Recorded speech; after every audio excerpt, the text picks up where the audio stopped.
Всем привет, дорогие друзья! Сегодня готовлю пасхальную дрожжевую бабку.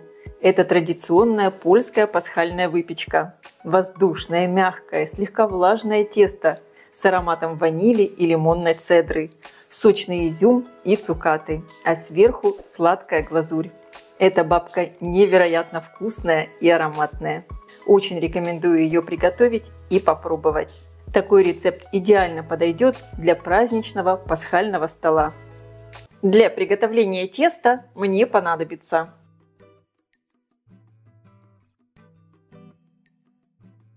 и также я буду использовать цукаты и изюм. Здесь у меня 100 граммов изюма и 120 граммов цукатов. Все цукаты я перекладываю в миску и залью свежевыжатым апельсиновым соком. Немного сока не хватает, чтобы покрыть цукаты все сверху, поэтому я доливаю воды. Оставляю таким образом постоять, пока у меня будет готовиться тесто.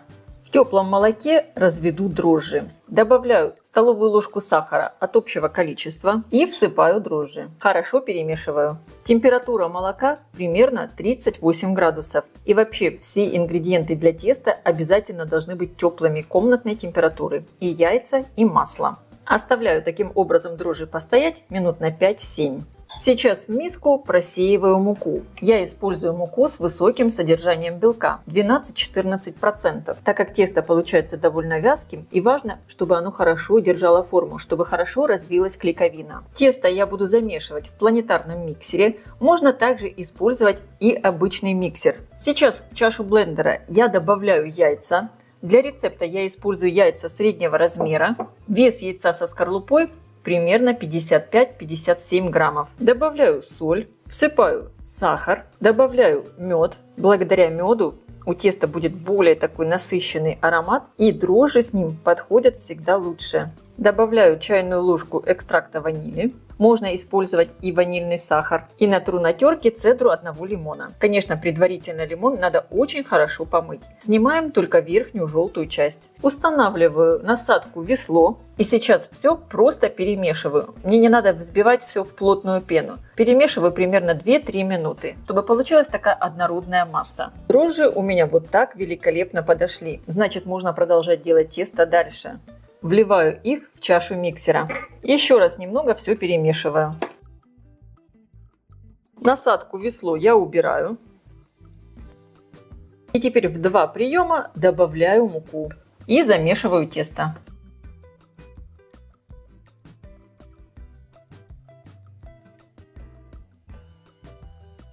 Добавляю оставшуюся муку и теперь буду месить тесто примерно минут 10.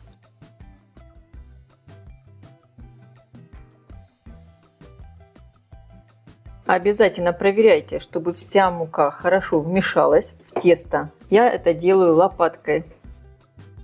Я вижу, что у меня тесто еще очень липкое, поэтому я добавлю в него еще граммов 50 муки. Вы тоже смотрите по консистенции теста. Возможно, вам тоже понадобится еще мука. Посмотрите сейчас, какое по консистенции получается тесто. Оно все равно еще довольно липкое, но больше муку сюда я уже добавлять не буду. Теперь небольшими порциями я буду добавлять в тесто мягкое сливочное масло и хорошо вымешивать.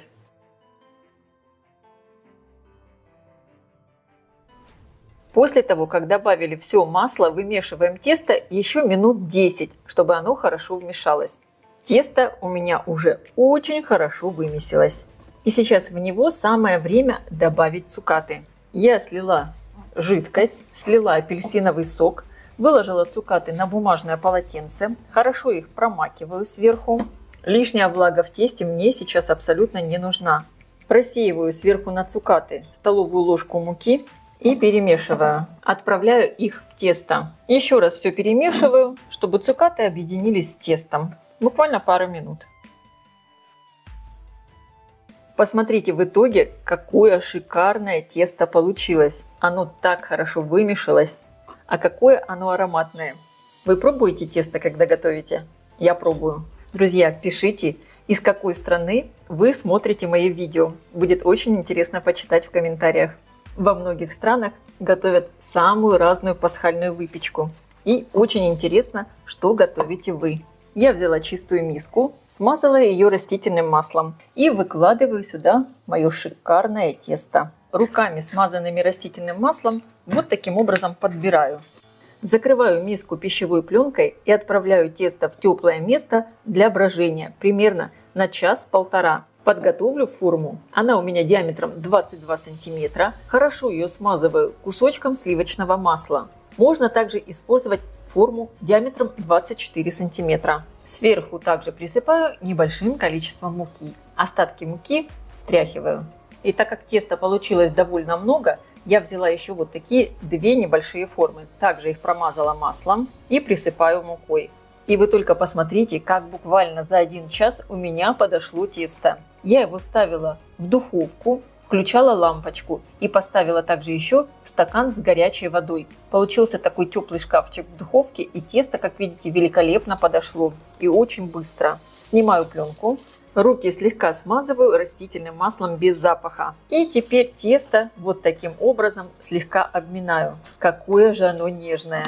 Просто потрясающе! Руки опять слегка смазываю маслом и вот таким образом отделяю тесто, выкладываю его в форму.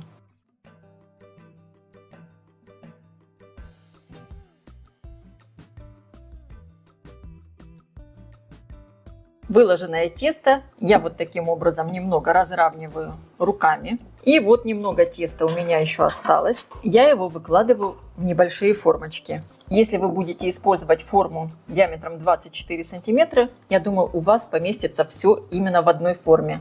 Постарайтесь тесто распределить ровно.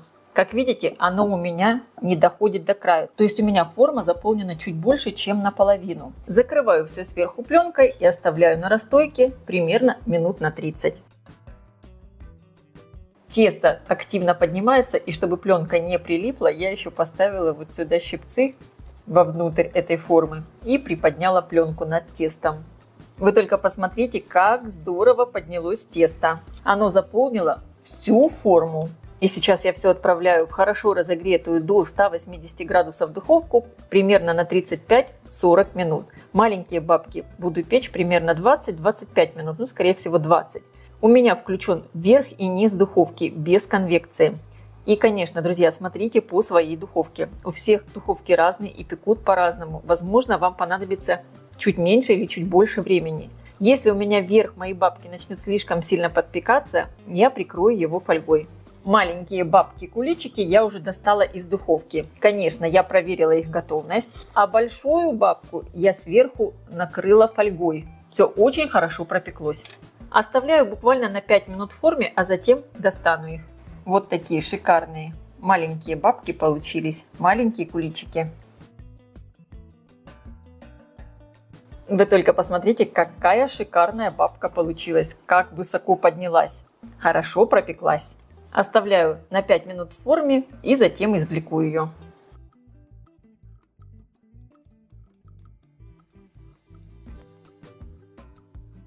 Какая высокая, красивая. Тесто такое пышное, воздушное. Оставляю ее остывать.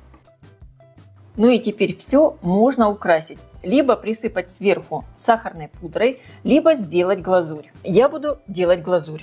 Для приготовления сахарной глазури мне понадобится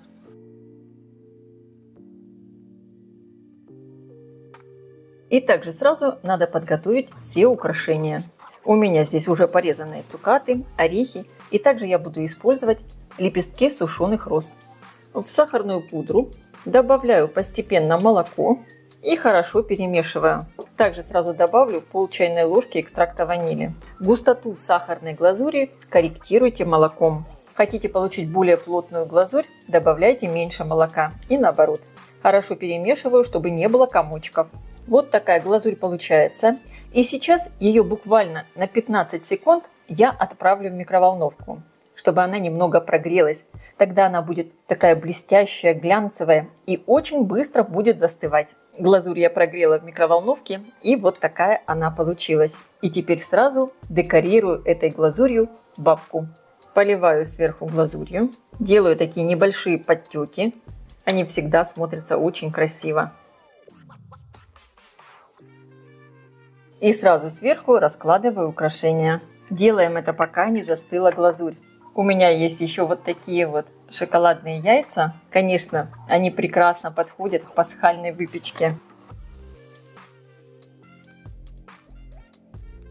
И также сразу украшаю и маленькие бабки.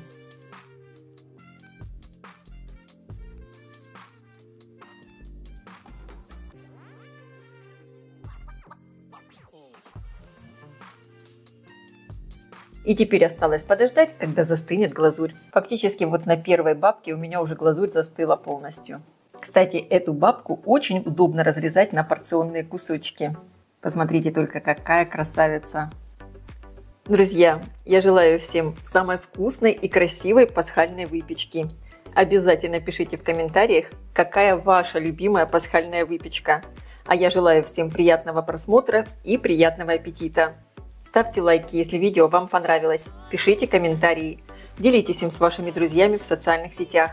Подписывайтесь на мой канал Люда Изикук «Позитивная кухня». Всем пока!